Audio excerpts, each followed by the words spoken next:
Bonjour à tous, c'est le docteur Walid Mekedem et aujourd'hui on va parler des allergies. Et oui, on est le premier week-end d'avril au moment où je tourne cette vidéo et ce matin, tranquillement, je sors, je prends l'air, je vais faire un petit tour, je vais à la librairie et là, je sens dans l'air qu'on y est, le moment où les allergènes commencent à faire des ravages. Et c'est vrai que chaque année, à cette période, on commence à avoir des patients qui viennent et qui vivent un enfer à cause des allergies. Alors, les manifestations sont différentes selon les gens. Il y en a pour qui ça va être les yeux, les conjonctivites, ça va être atroce, ça pique, ça pleure. C'est compliqué. Il y en a, c'est le nez, tout le temps en train d'éternuer ou le nez bouché, impossible de respirer par le nez. Et il y en a même où ça devient carrément plus gênant, ceux qui font de l'asthme allergique. D'accord? Et au-delà de ça, il y a des manifestations un petit peu, on va dire, que je ne saurais pas trop ranger, comme par exemple ceux qui ont toujours la gorge qui gratte à l'intérieur ou au-dessus du palais. Enfin bref, faites-moi savoir en commentaire si vous êtes allergique et et de quelle manière chez vous ça se manifeste. Est-ce que c'est les yeux? Est-ce que c'est le nez? Est-ce que c'est le palais qui gratte? Est-ce que c'est la toux? Est-ce que c'est l'asthme? Enfin bref, nous, on va revenir dans cette vidéo sur le petit kit de survie pour justement lutter contre les allergies saisonnières, les allergies surtout principalement liées au pollen à cette saison. Sachant que ça peut durer longtemps, et dites-moi aussi en commentaire à partir de quand ça commence chez vous et jusque quand. Il y en a, franchement, c'est compliqué, hein. Ça s'étale sur plusieurs mois. Et il y en a chez qui, bon, ça va être vraiment le début du printemps et ça va vite s'arrêter avant le début de l'été. Mais tout le monde est différent. Avant d'aller plus loin, non, on va aller plus loin directement parce qu'il y a pas mal de petits médicaments qui peuvent être utiles pour les allergies. Mais il y a un truc très important, c'est pas vraiment un médicament et j'ai envie justement de vous en parler. C'est tout simplement ça. C'est le sérum physiologique et il n'y a pas assez de gens qui l'utilisent. Et en fait, avant de mettre par exemple des gouttes pour les yeux, pour le nez, etc., sachant que les manifestations allergiques, elles sont liées au contact des allergènes avec votre corps, après votre corps réagit et fait les réactions qui sont gênantes, une des premières choses à faire avant de prendre un quelconque traitement, c'est de se débarrasser un petit peu de ce qui gêne sur le corps, d'accord, pour atténuer un minimum, en tout cas pour dégager ce qui est censé ne plus être là pour éviter d'avoir une grosse réaction allergique. Bon, enfin bref, je m'embrouille un petit peu dans les mots, mais vous m'avez compris. Donc le sérum physiologique, ça existe sous différentes formes. Bon là, j'ai des petites pipettes et petites dosettes qu'on met dans le nez des bébés, mais c'est largement suffisant. Donc bon, je ne vais pas l'ouvrir et vous faire la démo en visuel, mais vous comprenez bien si vous avez par exemple tout le temps les yeux qui grattent, qui piquent. Bon, bah voilà, vous enlevez les lunettes, vous débouchez ça et voilà, vous rincez l'œil, quoi. Vous rincez bien, vous rincez bien, vous rincez bien et vous faites de l'autre côté avant de passer à l'étape supérieure où vous allez mettre un antihistaminique. Mais c'est important de bien se rincer au niveau justement des yeux. Et pareil pour le nez. Donc vous débouchez, vous mettez dans le nez, vous appuyez à fond et vous faites pareil de l'autre côté. Vous mouchez bien dans le lavabo par exemple. Et une fois que vous avez bien dégagé, après, vous pouvez passer à l'étape du dessus. Mais voilà, pour moi, c'est un prérequis. Et il est important, par exemple, en fin de journée, si vous êtes allergique, de vous rincer. Hein, tout simplement parce que certes, les allergènes, il y en a sur les muqueuses, mais il va en avoir sur le visage, les cheveux. Et puis, vous allez en avoir un petit peu partout, tout simplement, et même les vêtements. Donc, mon petit conseil, ce serait vous rentrez, vous rincez, vous changez les vêtements et vous rincez les yeux et le nez avant de passer à autre chose, d'accord? Pour moi, c'est un prérequis, ok? Ensuite, bah, du coup, quelles sont les petites choses qui peuvent nous être utiles?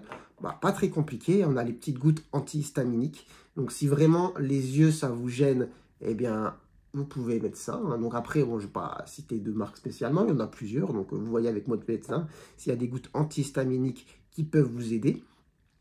Après, la base, c'est tous les sprays pour le nez. Donc ça, on a beaucoup aussi. Hein. On a la mométasone, on a les marques comme Nasonex, Rhinomaxil, si je dis pas de bêtises.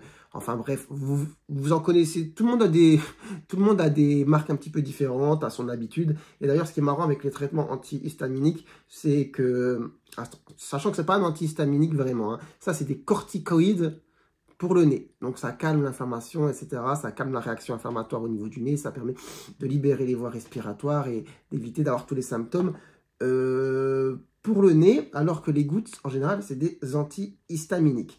Et en fonction des traitements, même si ils se valent normalement, eh bien, il y a des gens qui réagissent plus ou moins bien à d'autres. Ah, lui, ça marche marche pas. Dites-moi en commentaire si c'est le cas pour vous. Mais en tout cas, un spray en général qu'on met soit 2 fois par jour dans chaque narine, soit 1 fois par jour en fonction justement de la marque et de la molécule. Et après, ça, on l'utilise en général si on a une réaction isolée, c'est-à-dire si par exemple vous êtes juste concerné par le nez ou si vous êtes juste concerné par les yeux. Après, quand c'est un petit peu plus costaud, que vraiment vous êtes gêné de partout, ou alors même si c'est un seul organe entre guillemets, mais que c'est vraiment costaud, on peut prendre les antihistaminiques par la bouche avec tous les molécules qui finissent en -ine, comme desloratadine, cétirizine, lévocétirizine, bilastine, enfin bref, vous voyez, il y a une liste très très longue. Et pareil que pour ce que j'ai dit juste avant, souvent les gens disent « Ah oui, non, moi celui-là, il ne marche pas avec moi, je préfère lui ».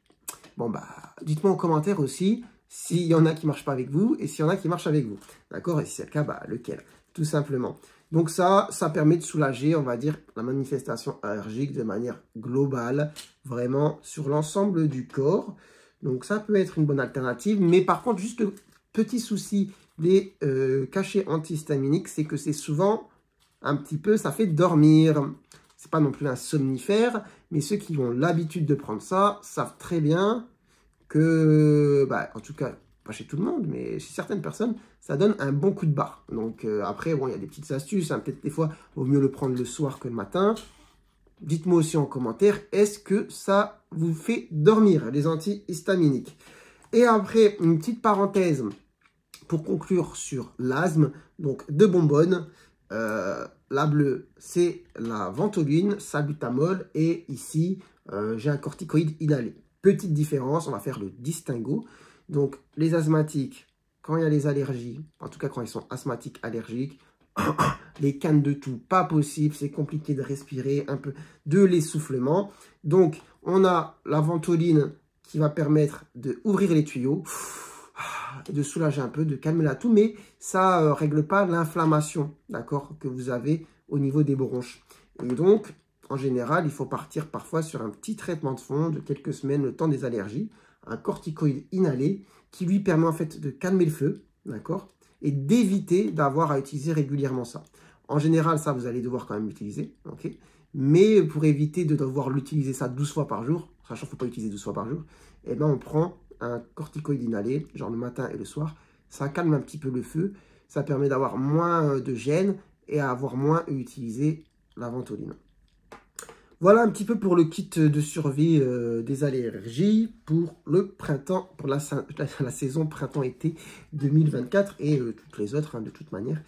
Donc voilà, mais surtout, ce que je tiens à dire, c'est de ne pas oublier en fait les choses simples de base, se rincer. Donc rincez les yeux, rincez le nez, rincez-vous tout court, changez les vêtements, et puis voilà, tout simplement. Donc je vous laisse vous mettre en commentaire un petit peu votre ressenti, vécu, partage d'expérience sur les allergies. Faites-vous plaisir.